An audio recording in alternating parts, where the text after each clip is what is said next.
ముఖ్యమంత్రి రేవంత్ రెడ్డి సొంత జిల్లాలోని ఏకైక కార్పొరేషన్ మహబూబ్ నగర్ 1952లో మూడో శ్రేణి మున్సిపాలిటీగా అవతరించి అంచెలంచెలుగా అభివృద్ధి చెందుతూ 2025లో కార్పొరేషన్గా మారింది. అలాంటి మహబూబ్ నగర్ పాలికకు తొలిసారి ఎన్నికలు జరుగుతున్నాయి. తొలి మేయర్ పీఠాన్ని ఎలాగైనా కైవసం చేసుకోవాలని అధికార విపక్షాలు ఉవ్విళ్లూరుతున్నాయి. 2 ఏళ్ల ప్రజారంజక పాలనపై హస్తం పార్టీ ధీమాగా ఉండగా 10 ఏళ్ల పాలనలో పరుగులు పెట్టిన ప్రగతి కలిసొస్తుందని బీఆర్ఎస్ భావిస్తోంది. ఇక బీసీ మహిళకు రిజర్వ్ అయిన మేయర్ పదవి సైతం రసవత్రంగా మారనుంది.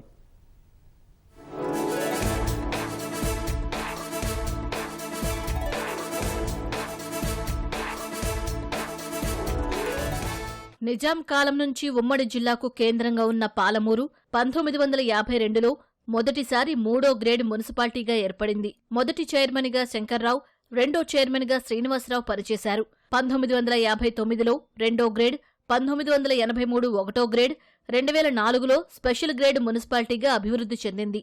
2025లో మహబూబ్ నగర్ కార్పొరేషన్గా అవతరించింది. 1952, 1980లలో కాంగ్రెస్, స్వతంత్ర అభ్యర్థుల హవా కొనసాగింది. 1983లో తెలుగుదేశం ఆవిర్భావం తర్వాత పట్టణ రాజకీయాల్లో ఆ పార్టీ బలపడింది. 1983, 1990లలో జరిగిన మున్సిపల్ ఎన్నికల్లో టీడీపీ అభ్యర్థులు చైర్మన్లుగా పనిచేశారు. 2014, 2023 వరకు బీఆర్ఎస్ తిరుగులేని శక్తిగా ఎదిగింది. 2023 అసెంబ్లీ ఎన్నికల తర్వాత రాష్ట్రంలో మారిన రాజకీయ సమీకరణాల దృష్ట్యా ఫిబ్రవరి 2024లో మున్సిపల్ పాలనలో మార్పు వచ్చింది. బీఆర్ఎస్ నుంచి కాంగ్రెస్లో చేరిన ఆనంద్ గౌడ్ మున్సిపల్ చైర్మన్ అయ్యారు. 2025లో కార్పొరేషన్గా ఏర్పడింది.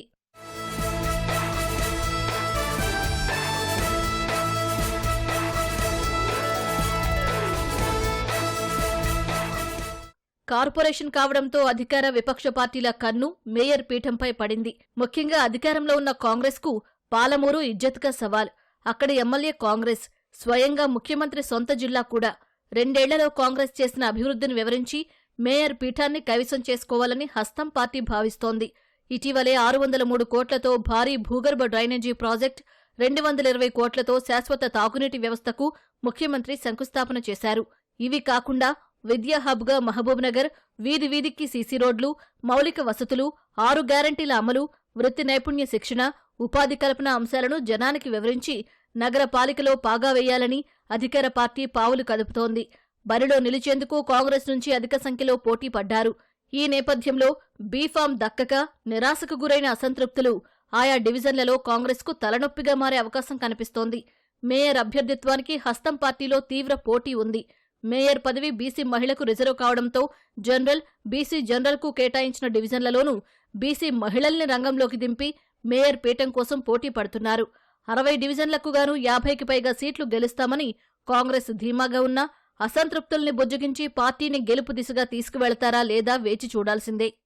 ముఖ్యంగా ముఖ్యమంత్రి గారి నోటి మాట ఏంటంటే, అడిగినవన్నీ మహబూబ్ నగర్ ప్రజలకు చేస్తున్నాము, రాబోయే రోజుల్లో 60 డివిజన్లకు గాను 50+ డివిజన్స్ మాకు ఇవ్వండి అని చెప్పి మా దగ్గర మాట తీసుకొని పోయిండు. మహబూబ్ నగర్ ప్రజల తరఫున మాట ఇచ్చినాం. అబ్కీ బార్ 50 పార్ ఈ మాటను దృష్టిలో పెట్టుకొని రాబోయే కార్పొరేషన్ ఎన్నికల్లో ప్రజలు మమ్మల్ని ఆశీర్వదించాలని చెప్పి కోరుకుంటూ, కనివిని ఎరగని రీతిలో అందరం కూడా కలిసి కట్టుగా ఒకే జట్టుగా 60 డివిజన్లలో ఖచ్చితంగా 50 డివిజన్లు గెలిచేటట్టుగా మేమందరం బాధ్యతలు పంచుకొని ప్రజలకు నచ్చజెప్పుకొని ముఖ్యమంత్రి గారికి కానుకగా ఇవ్వాలని చెప్పి ఈ భారీ ప్రయత్నాన్ని మేము చేస్తాం. పంచాయతీ ఎన్నికల్లో సానుకూల పవనాలతో బీఆర్ఎస్ సైతం మహబూబ్ నగర్ కార్పొరేషన్పై ప్రత్యేక దృష్టి సారించింది. మాజీ మంత్రి శ్రీనివాస్ గౌడ్ ఈ ఎన్నికల్ని ప్రతిష్టాత్మకంగా తీసుకున్నారు. 10 ఏళ్లలో బీఆర్ఎస్ చేసిన అభివృద్ధి, 2 ఏళ్లలో కాంగ్రెస్ వైఫల్యాలను గులాబీ దళం ప్రచారాస్త్రాలుగా సంధించనుంది. 60 డివిజన్లలో 30కి పైగా సీట్లు గెలుచుకున్నా మేయర్ పీఠాన్ని దక్కించుకోవచ్చు. మ్యాజిక్ ఫిగర్కు కాస్త అటూ ఇటుగా సీట్లు వచ్చినా కాంగ్రెస్ వ్యతిరేక పార్టీలు, స్వతంత్రులతో కలిసి గులాబీ జెండా ఎగురవేయొచ్చన్న వ్యూహంతో బీఆర్ఎస్ ప్రణాళికలు చేస్తోంది. ఈ పార్టీ నుంచి ఆశావహుల సంఖ్య కూడా ఎక్కువగా ఉంది. బీఫామ్ దక్కని అసంతృప్తులు పార్టీకి ఇబ్బందిగా మారే అవకాశముంది. ఇక భాజపా అత్యధిక డివిజన్లలో అభ్యర్థుల్ని నిలబెట్టింది.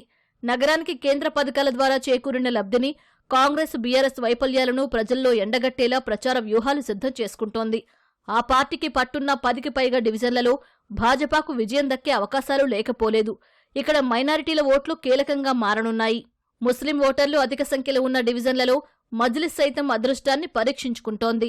మా బియాస్ ప్రభుత్వంలో మహబూబ్నగర్ని ఎన్నో రకాలుగా అభివృద్ధి చెందినాం.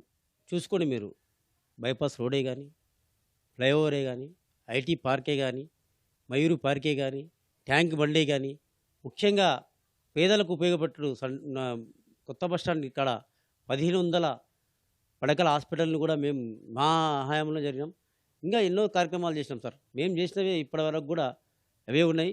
మహబూబ్నగర్ ఇప్పుడు మున్సిపాలిటీలో ఆవి చేసినాం. ఇప్పుడు కార్పొరేషన్ తర్వాత ఇప్పుడు ఏపీ కార్పొరేషన్లో కూడా మేము ఖచ్చితంగా గెలిచి ఇంకా మహబూబ్నగర్ని అనేక రకాలుగా అభివృద్ధి చేస్తాం. పాలమూరు చాలా వెనుకబడినటువంటి ప్రాంతం. దానికి ఎడ్యుకేషన్ పరంగా ఇంకా అభివృద్ధి చెందాలనే యొక్క సంకల్పంతో యూనివర్సిటీకి ఇంజనీరింగ్ కాలేజ్ కావాలి, లా కాలేజ్ కావాలి, ఇంకా కొన్ని ఇన్ఫ్రాస్ట్రక్చర్ ఏదైతుందో దాన్ని డెవలప్ కావాలనే యొక్క సంకల్పంతో దాదాపుగా 120 కోట్ల నిధులు ఈ యొక్క యూనివర్సిటీకి కేంద్ర ప్రభుత్వం ద్వారా కేటాయించడం జరిగింది. అదేవిధంగా IIIT కాలేజ్, అదేవిధంగా నవోదయ కాలేజ్, అదేవిధంగా అమృత్ స్కీమ్ ద్వారా ఏదైతే ఈ యొక్క టౌన్ పూర్తిగా ఈ శానిటరీ ఏదైతే ఉందో అండర్గ్రౌండ్ డ్రైనేజ్ లేకపోవడం వల్ల పూర్తిగా పేరుకుపోయినటువంటి పరిస్థితి. ఖచ్చితంగా అండర్గ్రౌండ్ డ్రైనేజ్ కావాలనే ఒక సంకల్పంతో 800 కోట్లు ఈ మధ్యనే విడుదల చేసి 600 కోట్లు ఓన్లీ అండర్గ్రౌండ్ డ్రైనేజ్ కొరకు కేటాయించడం జరిగింది. నగరపాలిక ఎన్నికల్లో అభ్యర్థుల గెలుపోటములను అనేక అంశాలు ప్రభావితం చేయనున్నాయి. తాగునీరు, సీసీ రోడ్లు, మౌలిక వసతులు, విలీన గ్రామాల్లో అభివృద్ధి, ట్రాఫిక్ సిగ్నలింగ్ వ్యవస్థ నగరంలో ప్రధాన సమస్యలుగా ఉన్నాయి. ఎవరు తమ సమస్యలు తీర్చగలరని జనం నమ్ముతారు, వారిని విజయం వరించే అవకాశముంది. ఇవే కాకుండా సామాజిక సమీకరణాలు, హామీల అమల్లో వైఫల్యాలు, అభ్యర్థుల పట్ల జనంలో వ్యతిరేకత, అంగా అర్ధబలం, శ్రేణుల పార్టీ ఫిరాయింపులు, స్థానిక పరిణామాలు గెలుపోటములను ప్రభావితం చేయనున్నాయి.